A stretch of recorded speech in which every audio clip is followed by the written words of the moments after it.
Hai pecinta kehidupan, Sobat GSK Farm yang diberikan kesehatan dan kesuksesan oleh Sang Semesta. Balik lagi sama aku, Yunisa. Di sini aku akan menemani 5 jam ke depan. Di sini aku mau bahas seputar ada apa aja sih di GSK Farm itu. Sebelumnya, GSK Farm itu apa sih? GSK Farm adalah konsultan peternakan terbaik bukan dari kata-kata, melainkan realita. Terus juga di GSK Farm ini kita ada 3 program. Ada rekreasi, edukasi, dan juga investasi. Aku mau jelasin yang investasi dulu. Di investasi di GSK Farm ini ada banyak guys. Jadi yang pertama nih aku mau jelasin yang namanya program Sultan. Program Sultan adalah eh, jadi kalian mau investasi ke kita dengan cara titip dana atau investasi atau titip dana sama aja istilahnya. Jadi kalian titip dana di kita sebesar 100 juta aja. Dalam waktu 1 bulan kalian dapetin profit. Jadi kalian nggak perlu ngapa-ngapain. Cuma titip dana di kita sebesar 100 juta. Kalian bisa dapetin profit selama 1 bulan 500.000. Berlaku kelipatan ya guys. Jadi kalau kalian ada uang 200 juta, 300 juta, kalian titipin dana ke kita aja, nanti akan dapetin profit. Kalau 200 juta berarti profitnya 1 juta. Kalau uangnya 300 juta, profitnya 1.500.000. Jadi tergantung kalian mau investasi di kita atau mau titip dana di kita guys. Keuntungan yang kalian dapat. Jadi nanti jarak waktunya kalian adalah 1 tahun. Jadi uang kalian baru bisa diambil itu selama 1 tahun. 1 tahun itu nanti kalian dapetin balik uang kalian beserta dengan profit. Jadi misal 100 juta dalam 1 tahun itu bisa berlipat ganda menjadi 106 juta seperti itu. Terus juga di SK Farm ini bukan investasi abal-abal ya guys, karena kita investasinya ini trusted. Jadi kita ini pastinya nanti kalian dapetin seperti kayak laporan per bulannya. Laporan per bulan dari GSK Farm seperti itu. Jadi jangan khawatir. Pokoknya di kita investasinya aman karena kita akan memberikan laporan. Terus juga bisa dilihat setiap hari kita melakukan live. Di situ kalian bisa lihat keadaan di GSK Farm seperti apa. Jadi kalian nggak perlu khawatir sama investasi yang udah kalian keluarkan. Kita akan kami kelola dengan baik beserta bunganya. Nanti kalian setiap bulan akan menerima uang. Jadi kalian nggak perlu kerja, nggak perlu kesini ataupun nggak perlu ikut panas-panasan, kalian akan mendapatkan profit sebesar itu tadi 500.000 per bulan dengan kalian dana di kita sebesar 1 juta seperti itu. Terus juga nih teman-teman, kalau mau ke program Sultan, kalian langsung aja hubungi kami, nanti kami akan bantu, kami akan buatkan perjanjiannya juga. Terus juga kalian yang berminat di program Sultan ini, kalian bisa mungkin mau patungan sama temen, mau nabung sama temen juga boleh, karena tapi kita nggak menyediakan misal kalian eh, nabung 10 juta gitu, kita nggak menyediakan ya guys. Lebih baik kalian patungan sama orang yang deket atau temen gitu, kalian patungan berapa gitu, terus baru diinvest kita, terus kita kasih profit ke kalian. Seperti itu. Terus juga nih teman-teman yang mau mungkin ada uang lebih juga, ada uang lebih, pengen buat peternakan atau kalian eh pengen apa ya, maksudnya pengen jadi peternak atau pengen usaha sapi, boleh banget kalian join di program mitra usaha. Jadi kalau di program mitra usaha itu kalian akan dibantu membuat peternakan impian kalian. Jadi jangan khawatir, pokoknya nanti kita akan membantu kalian membuat peternakan impian kalian. Mulai dari kandang, terus juga dibantu cari bibit, dibantu manajemen kandang, ataupun manajemen manajemen pakan juga kita akan membantu. Kita akan membantu mulai dari awal, mulai dari bawah. Jadi kalian yang belum ada ilmunya, kita akan ajari kalian hingga sukses. Terus juga kalian bisa mendapatkan langsung kepada orang yang sudah berpengalaman, mendapatkan ilmu yang sudah berpengalaman. Jadi bisnis kalian, bisnis peternakan kalian akan jalan seperti itu. Lanjut ya guys ya, dari program Sultan. Program Sultan itu kalian bisa nih, bisa yang mau jadi peternak mulai dari Gen Z, Gen milenial, atau Gen X, bahkan boleh banget kita bantu bikin peternakan impian kalian melalui program mitra usaha. Jadi kalian yang ingin punya peternakan, kalian nggak perlu bingung lagi mulai dari mana. Kita akan bantu kalian, kita akan bantu dari maksudnya dari kalian nggak bisa sampai bisa. Kalian bebas berkonsultasi ke kita, mulai dari pembuatan kandang sampai pakan hingga kesehatan peternakan juga boleh kita bantu kalian. Terus juga yang ada pertanyaan seputar apa aja, maksudnya kita juga ready 24 jam membantu kalian yang ingin punya peternakan impian kalian. Terus juga setelah itu ada program apa lagi nih? Program titip sapi. Nah, titip sapi ini untuk saat ini kita masih gratis ya guys. Khusus hari ini mau titip sapi boleh banget gratis. Asalkan kalian beli di kita, dititipin sampai Idul Adha. Jadi jangan khawatir kalau sapi-sapi kalian misalnya ada misal mati atau lain-lain, kita akan ganti sesuai dengan harga, atau kita ganti sapi dengan jenis yang sama dan bobot yang sama, seperti itu. Jadi kalian nggak perlu khawatir kalau sapi-sapi kalian ada kematian dan lain-lain, kita akan ganti. Yang pastinya di GSK Farm ini ada tenaga medis yang siap memperhatikan sapi kalian, terus juga diberikan makan nih 3 kali sehari bahkan lebih ya guys. Terus juga ada tim kandang dan juga tim pakan yang siap menemani sapi kalian. Jadi kalian nggak perlu khawatir kalau sapi kalian kenapa-kenapa, karena sudah ada dari tim pakan dan tim kesehatan, ada juga tim kandang yang siap menemani sapi kalian. Jadi kapan lagi titip sapi dengan gratis, terus juga mendapatkan titip sapi gratis, terus juga kesehatan sapi terjamin, dan juga kenaikan bobotnya bisa sampai 1-2 kilo per hari. Terus juga teman-teman, untuk titip sapi ini kita sampai Idul Adha aja ya, maksudnya dititipin sampai Idul Adha aja. Terus juga ada apa lagi nih, yang mau investasi sapi atau mau beli sapi boleh banget di GSK Farm. Harga mulai dari 15 juta aja. Mau beli sapi grosiran, mau beli sapi satuan boleh ke GSK Farm, kita bantu. Nanti kalau kalian pengen nyari sapi yang mungkin mau grosiran, menyesuaikan budget, boleh banget ke GSK Farm, kita bantu.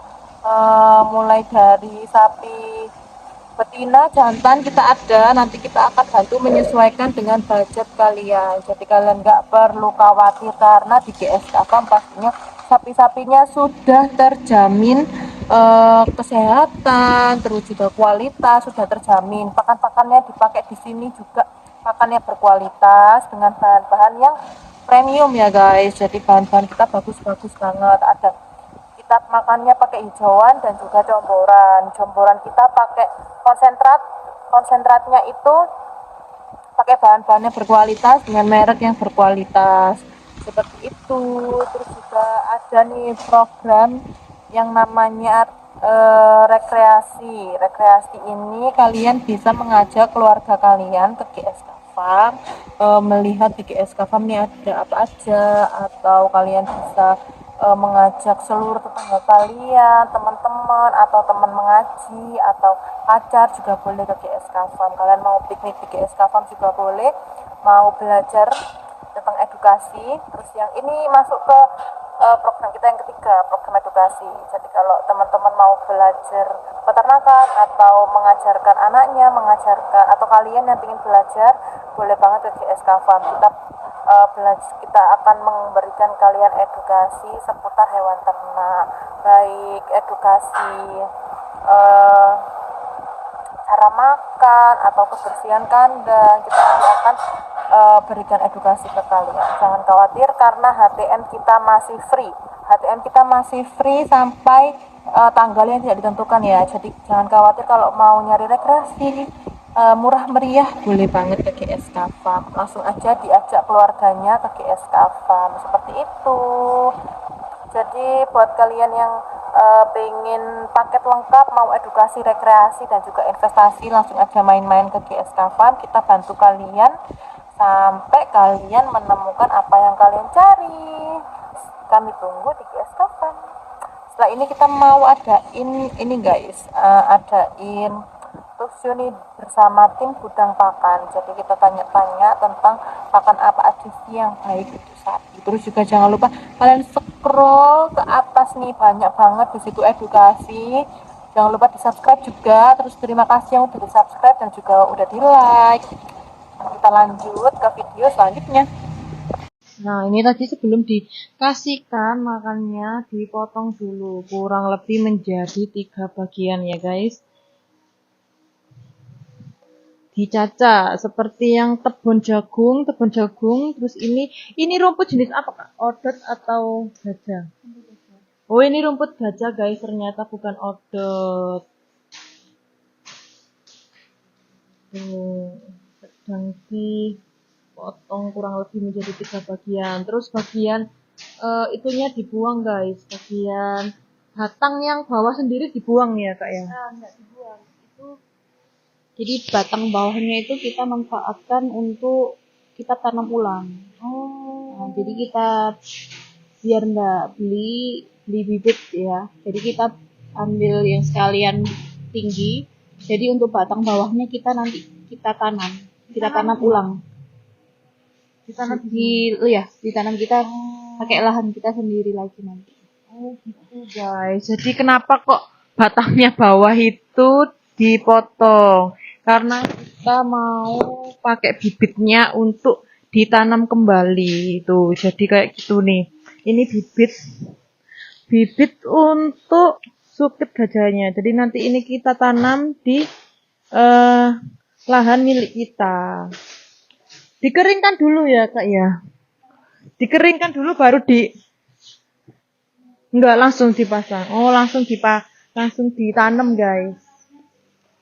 Oh, ini guys, ini nih bibit suket gajah. Jadi ini nanti buat pakan kita lagi, ditanam lagi.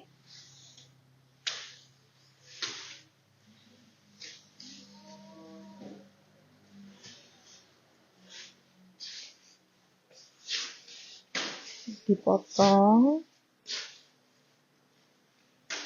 menjadi kurang lebih 3 bagian, tapi nggak sampai bawah guys. Yang bawah kita manfaatkan untuk dijadikan bibit gitu.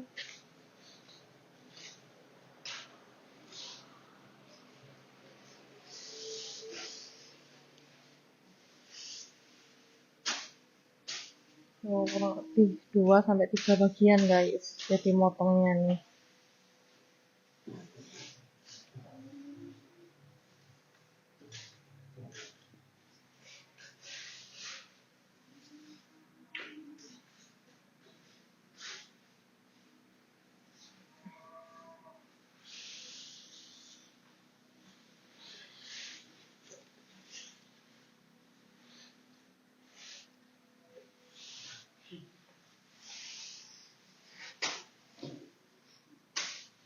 Tuh guys, jadi di GSK Farm ini ada juga rambutan nih siap panen. Jadi kalian bisa sepuasnya ambil yang mau rekreasi ke GSK Farm bisa mengambil rambutan durian sendiri. Jadi jangan khawatir, ini hasil ngarit hari ini. Tuh guys. Terus ini bisa dilihat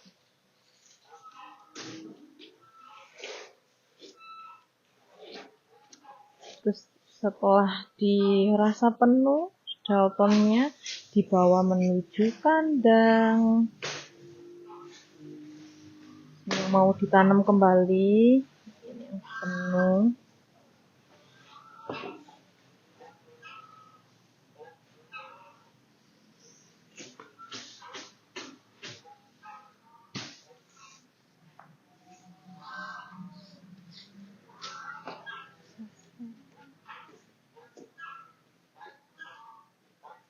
Nah, ini yang mau dibawa ke kandang.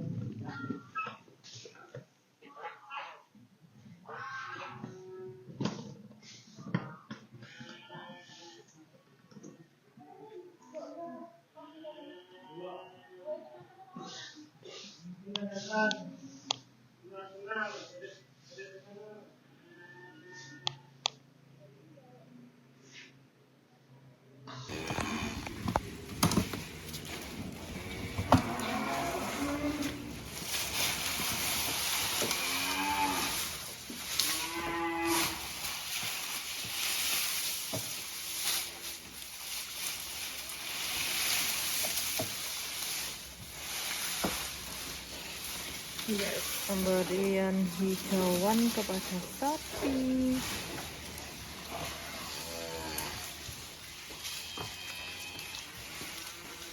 Sabar ya teman-teman, gantian.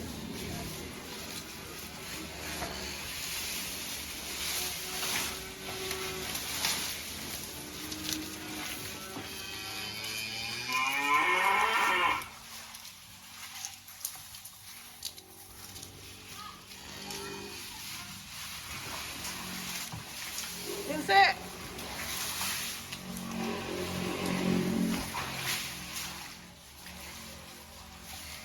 Ini ya guys, ini tuh pemberian makanan hijauan.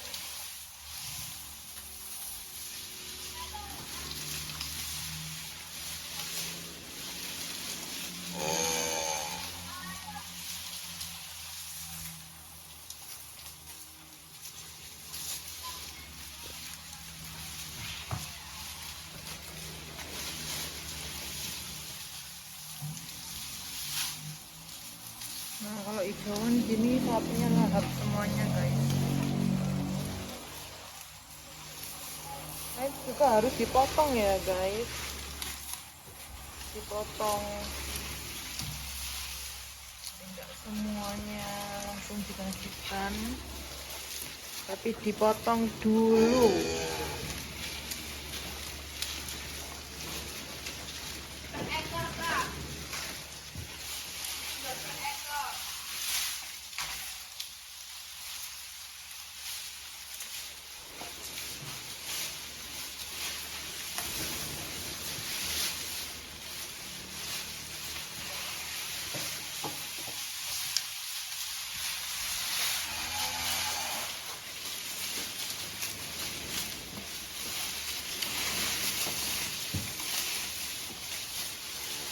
Ya.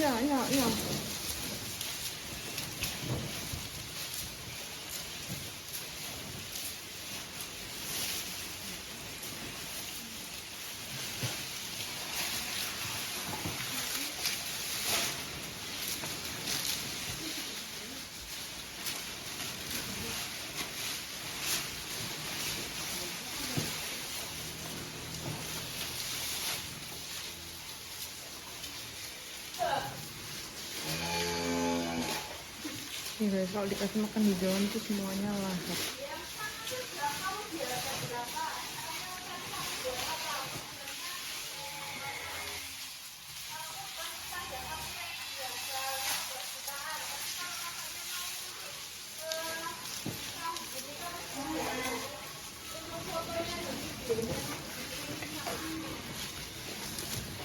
Jadi kita punya paket sultan dan juga paket ekonomis spesial kurban. Untuk yang paket ekonomisnya kita ada sapi jenis Jawa, Madura, dan sapi Bali. Harganya stop 15 jutaan aja.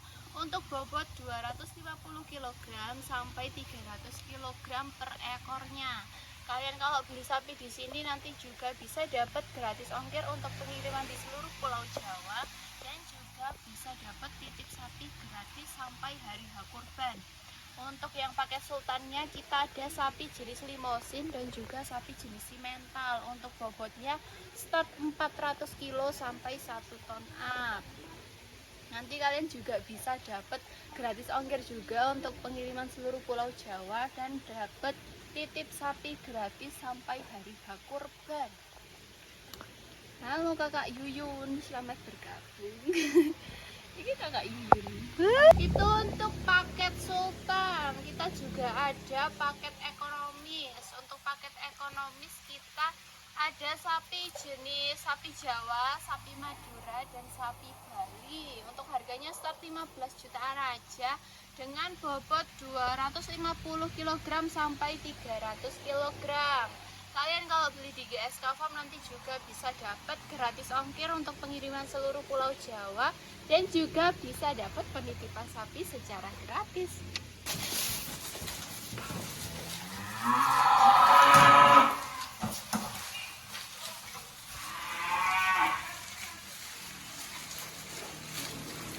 Tata.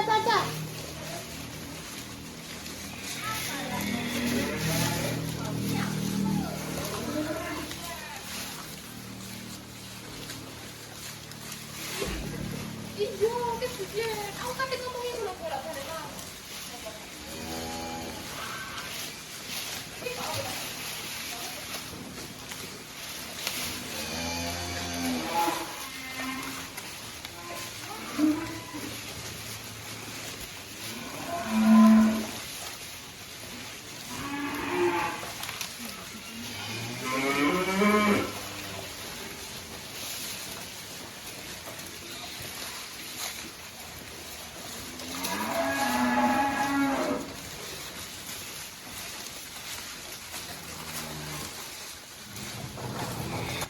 Nah ini guys, ini pemberian hijauan ya.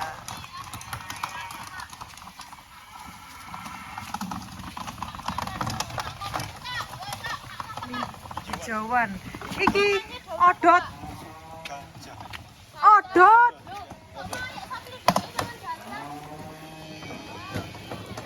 Hijau. Apa iki yo? Masa suket gajah gede-gede. Tak Mbak Vivi guys.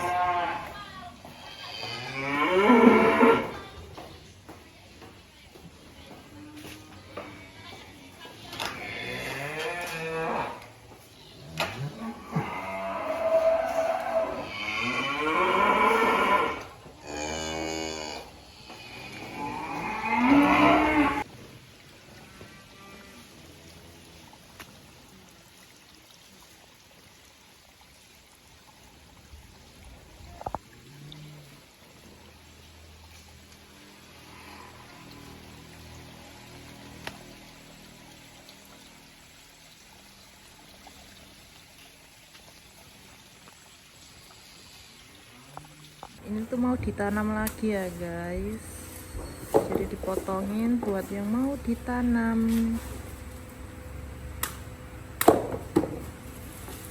Biar nggak beli bibit lagi.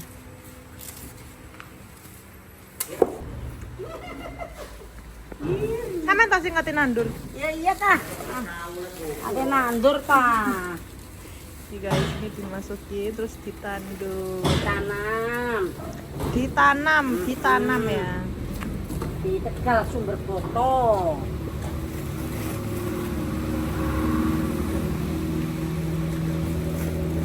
Bibit cukup ini loh.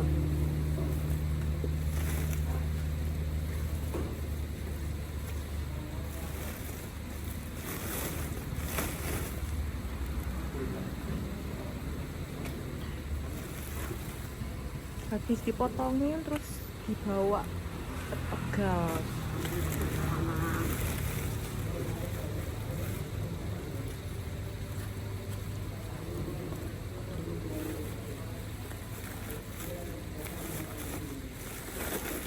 Kapan nandur iki? Kapan? Premanake iki lho, premanake. Ya mulai jam 11 lho. 11 apa? Ya 11 awan. Ketu isuk. Ya iya ta jam 6. Kalau nggak tayu itu apa ya, Bu? Nggak tayu. Persiapan pemberangkatan ngarit. Batch keberapa ini Kak? Ini ngarit keberapa? Kedua. Hari ini, kedua ya. kedua guys. Kedua Salam. guys. Salam ngarit. Salam gawe wong ngarit seluruh Indonesia. Wow. Guys, pemberangkatan ngarit.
Kayak rusuk kok.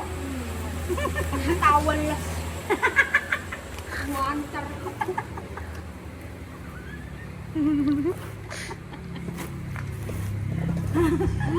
Ireng wanter. Ireng belas. Rusuk. Entok belas. Entek belas. Lama-lama aku ikutan kayak di sini. Sekarang rusuk. Ireng belas.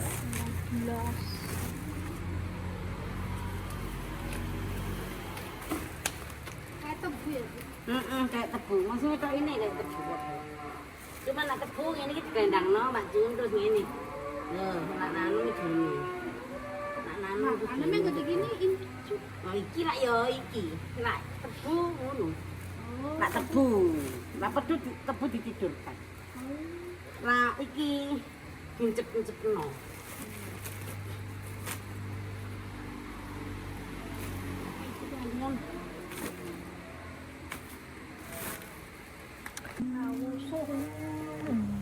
Rawusuk.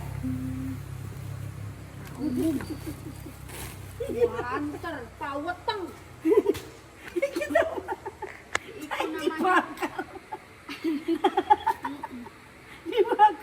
Apa welek. Jadi welek. Jadi welek. Dibakar. Suka. Sampah. Suka ngawur.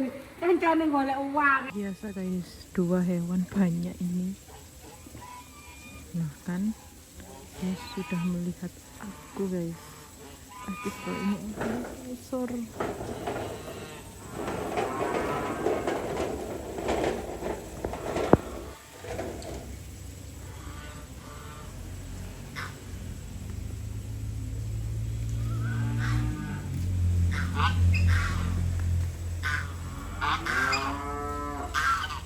Kan?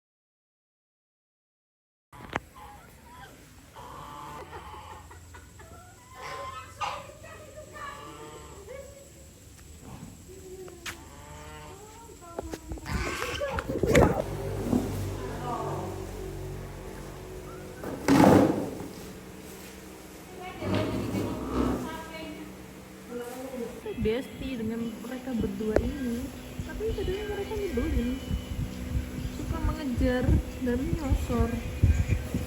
Mama ini diburu kita enggak, kita kasihan juga guys, tapi mereka nyebelin.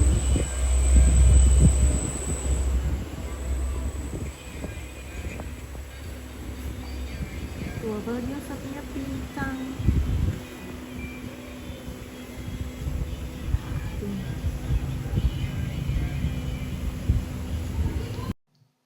Hai pecinta kehidupan, balik lagi dengan aku Yunita dan Kak Ratna. Kali ini kita itu mau membahas tanaman tebu yang bisa dimanfaatkan sebagai pakan ternak. Pokoknya semua jenis batang tebu ada. Pucuk tebu, ampas tebu, dan juga pelotong. Di tanaman tebu itu semuanya bisa dimanfaatkan ya guys, mulai dari pucuk tebu, ampas tebu hingga pelotong. Tapi untuk informasi aja nih, blotong tuh apa ya Kak ya? Blotong itu limbah padat dari penggilingan pabrik gula. Jadi dia itu dari endapannya nira. Jadi sudah melalui proses penggilingan, penyulingan, sudah melalui proses sudah diproses ya untuk pembuatan gula. Jadi ini endapannya. Jadi semua jenis yang ada di tebu itu bisa dimanfaatkan. Ya. Terus juga kita pertanyaan yang pertama tuh dari ketiga yang aku sebutin tadi antara ampas, tahu, pucuk tebu, Ampas tebu. maaf ya guys, ampas tebu, pelotong sama pucuk tebu itu yang bisa dimanfaatkan sebagai pakan ternak yang mana Kak? Dari ketiganya tadi ya, itu umumnya yang sering dipakai sebagai pakan ternak oleh peternak itu pucuk tebu aja. Kalau ampas tebunya itu biasanya untuk bahan bakar. Jadi dia seperti dipakai untuk bahan bakar pembakaran untuk kalau untuk biasanya di pabrik gula itu dibuat untuk panasnya itu loh. Pelotongnya. Bukan, ampas tebunya. Ampas tebu itu yang habis itu yang ampas yang habis diperas itu ya. Nah, sedangkan kalau untuk pelotongnya itu lebih banyak digunakan untuk pupuk organik. Nah, biasanya kalau di pabrik gula itu pelotongnya juga dibuat pemupukan tanaman tebunya itu. Mungkin ampas tebu itu juga bisa untuk pakan sapi atau kambing nggak sih Kak? Sebenarnya bisa, kalau ampas tebunya itu bisa digunakan ya. Tetapi kandungan nutrisi dari ampas tebu ini cukup rendah. Jadi kita harus pakai pengolahan ya, atau bisa juga difermentasi. Gitu. Terus juga ini ya, biasanya kan orang jual es tebu itu seperti bentuknya seperti itu tadi ya? Iya, ampas tebunya itu seperti itu. Oh. Kalau sekarang itu kan banyak biasanya ampas tebunya ini digunakan untuk bahan baku pembuatan kotak makan yang berasal dari ampas tebu itu bagas ya itu namanya. Itu bahan ada, cuman pemanfaatnya juga sedikit, untuk pemanfaatan itunya juga sedikit, sedangkan kan limbahnya cukup banyak gitu, untuk ampas tebunya. Tapi kenapa kok nggak bisa nih Kak dibuat pakan ternak nih ampas tebunya? Bukan nggak bisa ya, sebenarnya bisa. Tapi kalau kita langsung berikan ke ternak, itu namanya juga ampas, pasti nutrisinya sedikit. Bisa diberikan ke pakan sapi, tapi harus melalui proses fermentasi. Oh, harus melalui proses fermentasi guys. Bisa dijelaskan nggak Kak cara untuk proses fermentasinya? Fermentasi ampas tebu itu biasanya kan kita kalau mau fermentasi itu pakai molase, pakai urea, pakai M4 itu bisa ditambahkan. Karena ampas tebu itu dia punya kandungan lignin yang tinggi, proteinnya juga rendah. Otomatis kalau dia punya kandungan lignin tinggi, serat kasarnya juga tinggi. Nah, kita butuh penambahan probiotik biar bisa memecah lignin ini, biar dia bisa lebih mudah dicerna sama sapi. Untuk penambahan probiotik itu kan ada EM4 sama molase ya, atau bisa juga urea. Urea ini kan kandungan nitrogennya juga cukup tinggi, jadi dia juga bisa jadi makanan mikrobannya. untuk memecah si lignin ini. Kalau di E4 itu kan banyak sekali ya kandungan bakteri-bakteri yang baik itu seperti Lactobacillus casei, Saccharomyces sama Rhodopseudomonas kalau nggak salah untuk kandungan bakteri yang ada di E4. Nah, ketiga bakteri ini punya kemampuan untuk memecah lignin dan meningkatkan kandungan protein dari semua jenis bahan pakan yang bakal difermentasi ya. Misalnya untuk ampas tebu dia kan punya ligninnya tinggi. Nah, jadi kita kasih bisa untuk fermentasinya itu bisa menggunakan E4. Terus untuk makanan bakterinya kita bisa tambahkan urea atau molase. Nah, si bakteri ini nanti yang akan memecah si lignin. Nah, makanannya kita kasih ke makanan bakterinya kita berikan dari urea, dari untuk sumber nitrogennya itu tadi, dan molase juga bisa untuk memecah untuk makanan si bakterinya. Jadi berarti hanya bisa dikasihkan kalau sudah di fermentasi tadi Iya. menggunakan molase. Bisa menggunakan molase juga ya? Iya, kita juga bisa menambahkan molase. Berarti terus juga nih mungkin bisa dijelasin Kak. Molase itu kan sebenarnya itu dari apanya tebu? Kalau molase itu kan dia berasal dari eh, dari limbah pembuatan setelah pembuatan MSG ya. MSG. MSG ya. Bukan gula. dari gula ya. Ya memang baunya kan manis ya. Yeah. Kalau tetes beda sama kalau yang potong tadi itu kan istilahnya sudah hasil akhirnya. Dia bentuknya kayak bubuk gitu kan kalau potong. Sedangkan kalau untuk molase atau tetes tebu itu dari pembuatan MSG. Gitu. Jadi dia kalau molase kan lebih ke cair terus baunya juga bau apa ya namanya? Bau seperti gula kan. Iya, tapi dari bahannya sama. Sama. Tebu juga. Iya. Oh, MSG itu juga MSG dari itu tebu. dari tebu. Tahu saya. Terus juga setelah difermentasi menggunakan ampas tebu ini apakah mengalami peningkatan nutrisi, Kak? Ya, semua bahan yang difermentasi pasti kan mengalami peningkatan nutrisi ya, peningkatan kandungan nutrisi. Kita kan fermentasi itu tujuannya untuk meningkatkan nutrisi yang dikandung sebuah bahan pakan. Contohnya ampas tebu dia punya kandungan protein kasarnya sekitar 2%. Kalau kita kasihkan ke ternak, ya ternak itu pasti akan suka. Tapi namanya juga ampas ya, pasti kan kandungan seratnya yang tinggi. Nah, kita kan kalau bisa beri pakan ke ternak itu balance antara protein sama serat kasar, biar nggak terlalu banyak energi untuk mencerna si pakan itu tadi untuk di rumennya ya.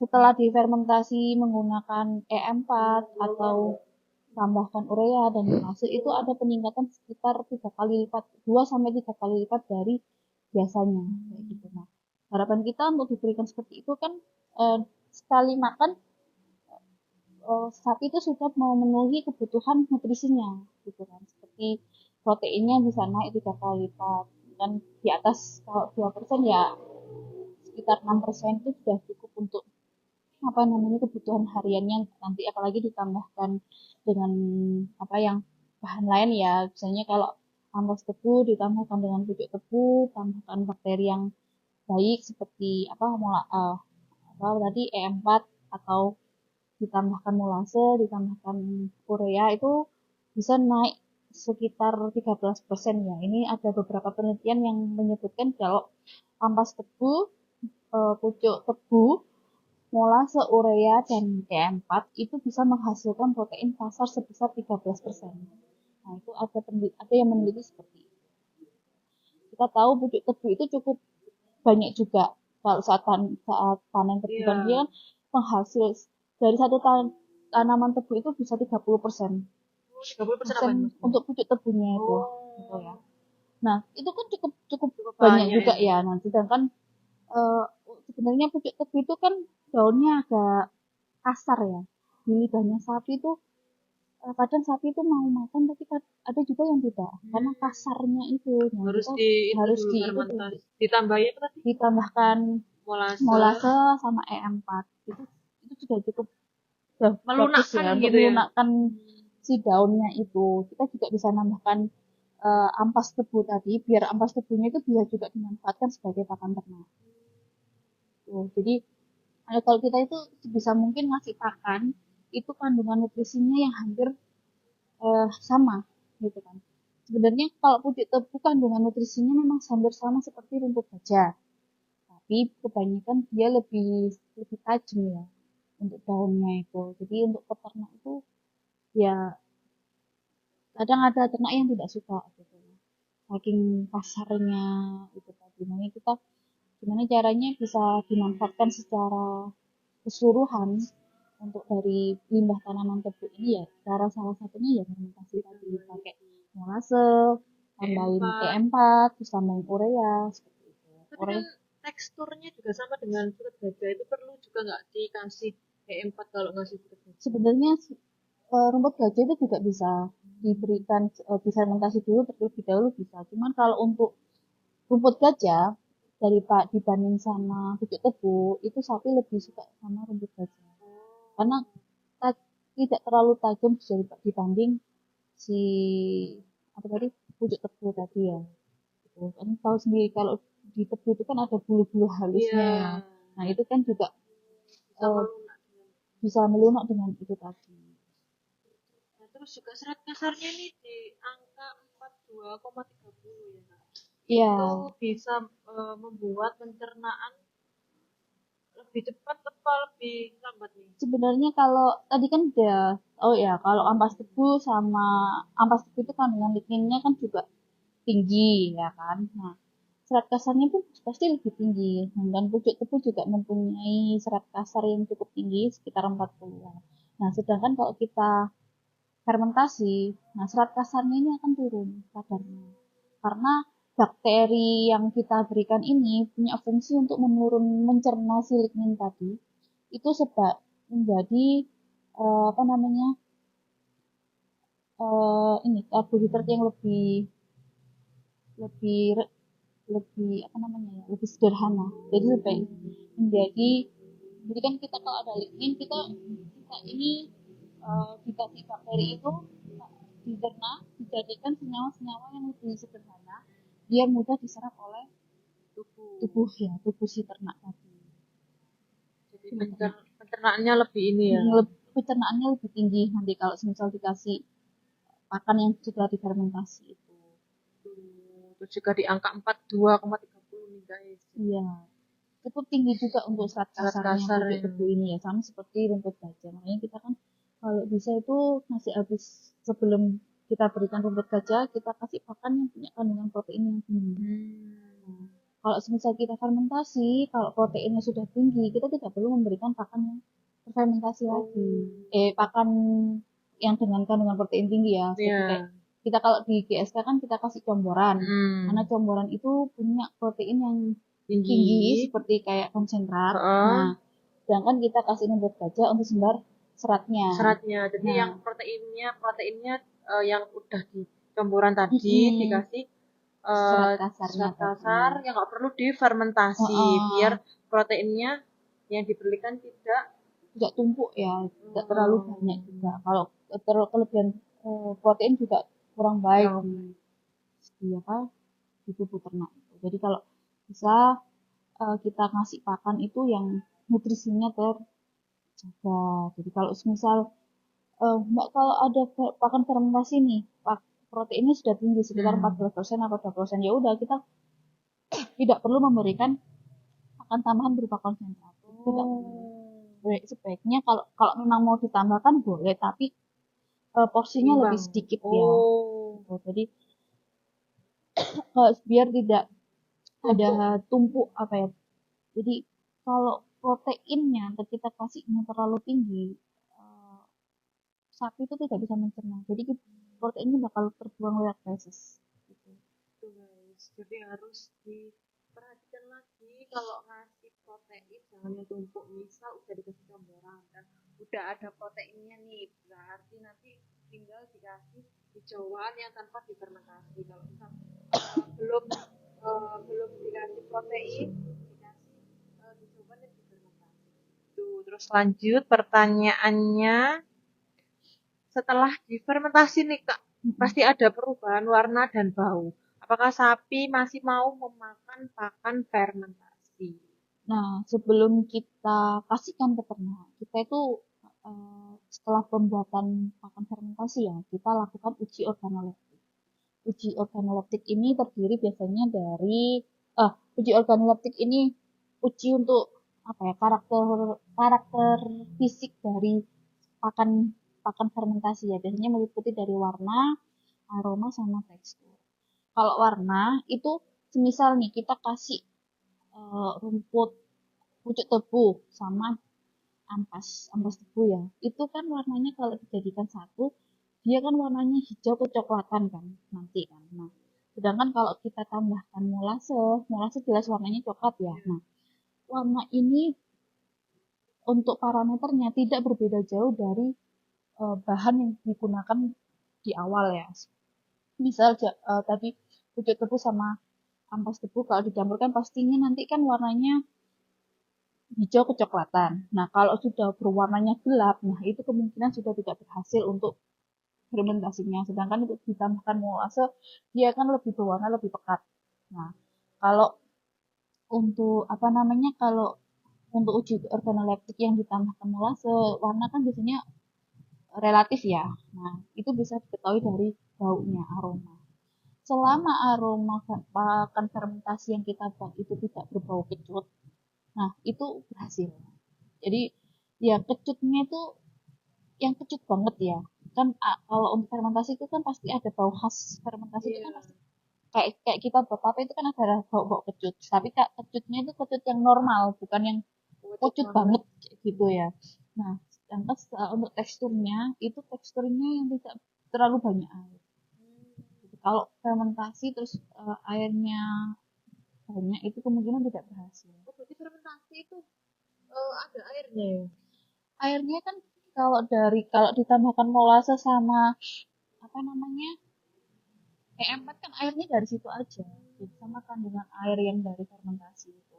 Air yang dikandung dari apa namanya bahannya. Makanya kita kan kasih pucuk tebu sama ampas. Nah, pucuk tebu ini kan kandung airnya cukup tinggi, sedangkan ampas kan kandungan airnya rendah.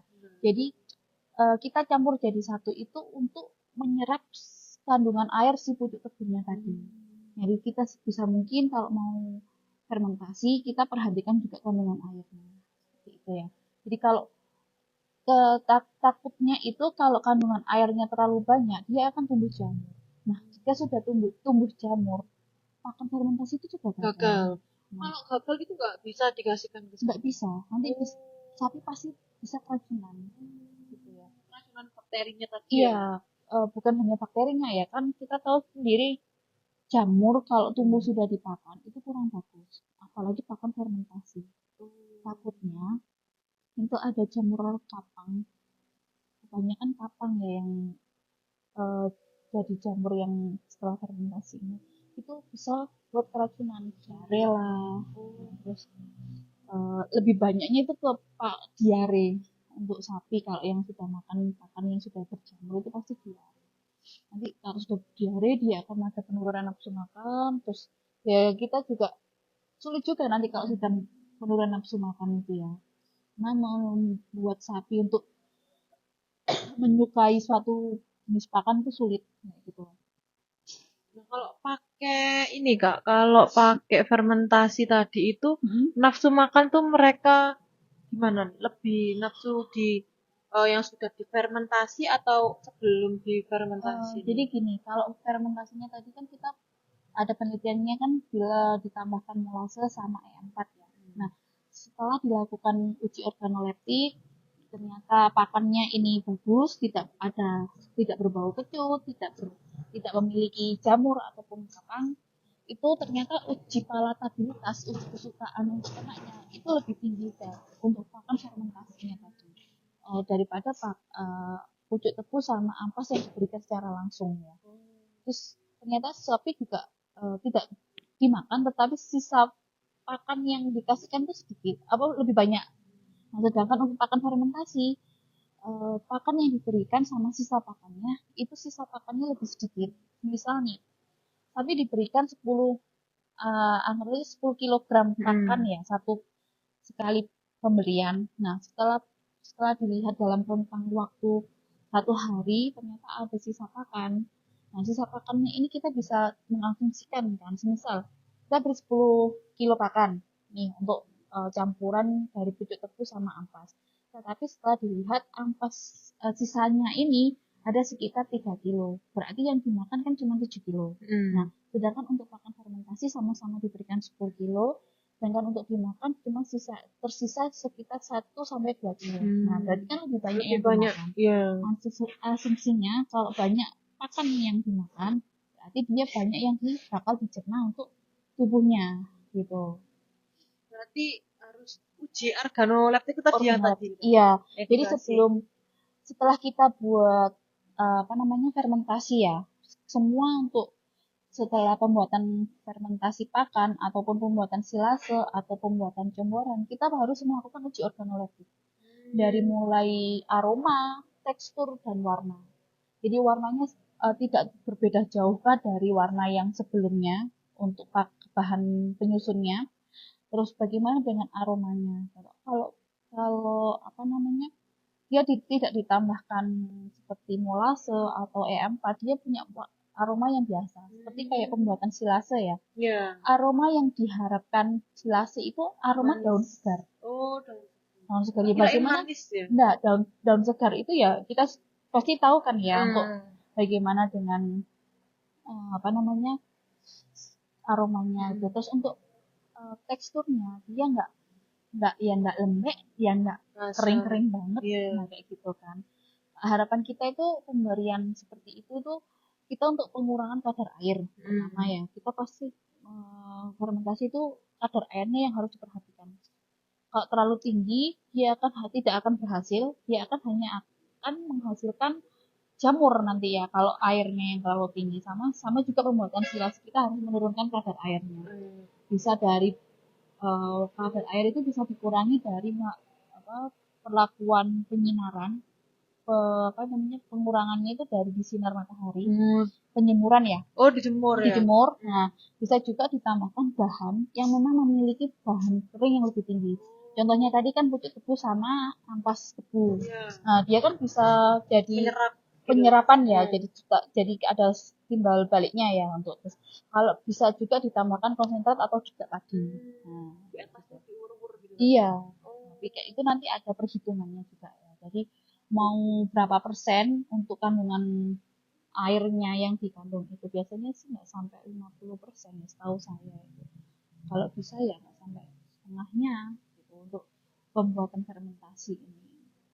Jadi kesimpulannya nih dari 3 jenis bahan tadi kayak batang, terus pucuk, terus ampas sama apa tadi namanya? Blotong itu yang bagus, yang paling bagus yang disarankan sama kakak nih yang bagian kalau jadi gini ya, kalau saya ini memberikan saran itu melihat kondisi dulu. Kalau mau diberikan secara langsung, bisa langsung dari pucuk tebunya diberikan secara langsung ya. Tetapi kalau untuk jika di sana lebih banyak ampas tebunya dibanding pucuk tebunya, jadi kita bisa lakukan fermentasi terlebih dahulu. Jadi kalau saya memberikan saran itu lihat dulu di sana lebih banyak pucuk tebunya kah atau ampas tebu. Biasanya pucuk tebu ini kan lebih banyak di kebunnya ya, di kebun tebunya ya. Nah, jadi sewaktu pemanenan pasti pucuk tebu langsung diambil sama peternak seperti itu kan, langsung diberikan karena dia punya kandungan air yang tinggi. Kalau tidak dimanfaatkan secara langsung, dia akan busuk. Nah, gitu ya. Sampai berapa hari Pak? Maksimal kalau untuk pucuk tebu itu 2 hari. Karena dia basah. Kecuali kalau kita anggap aja biar lebih cepat, biar lebih lama untuk pemanfaatnya bisa dibuatkan silase. Tapi itu sama. Kalau silase fermentasi kita harus mengurangi kadar air terlebih dahulu ya. Jadi lebih gampangnya itu memang difermentasikan, dijadikan pakan komplit. Pakan komplit itu kan antara kandungan bahan keringnya, air, protein, zat kasar, lemak itu sudah tersusun apa ya, terkondisi ya. Iya, jelas lah ya. Nutrisinya harus pas kayak gitu. Jadi kita kalau sekali ngasih pakan ya udah selesai gitu. Kita tidak usah penambahan bahan pakan yang mengandung protein yang tinggi kayak gitu ya. Kalau kalau di sini kan kita masih pemberian comboran yang mengandung protein kasarnya Iya, lebih tinggi akan memudahkan sapi Pengemukan. untuk selain untuk pengemukan juga untuk ini penyerapan serat kasar dari hijauan itu lebih banyak. Jadi kita kalau kalau bisa memberikan pakan protein ke pak sapi itu pakan protein tingginya itu terlebih dahulu agar mikroba yang di rumen ini setelah ada serat kasar yang masuk dia cepat untuk mencernanya cukup cepat ya. Sedangkan kalau kita tidak memberikan protein yang tinggi, ternak itu akan kesusahan untuk mencerna serat kasar itu. Nah, kalau kita apalagi untuk pengemukan ya, kenapa proteinnya juga lebih tinggi? Karena untuk mencerna serat kasar, mikroba yang di dalam rumen, di dalam lambung sapi itu butuh makanan untuk mencerna si serat kasar ini. Jadi kita kasihkan protein, kita kasihkan probiotik, biar mikrobanya ini bisa bisa bekerja secara maksimal ya, secara optimal dalam mencerna serat kasar. Jangan sampai kita hanya berikan serat kasar.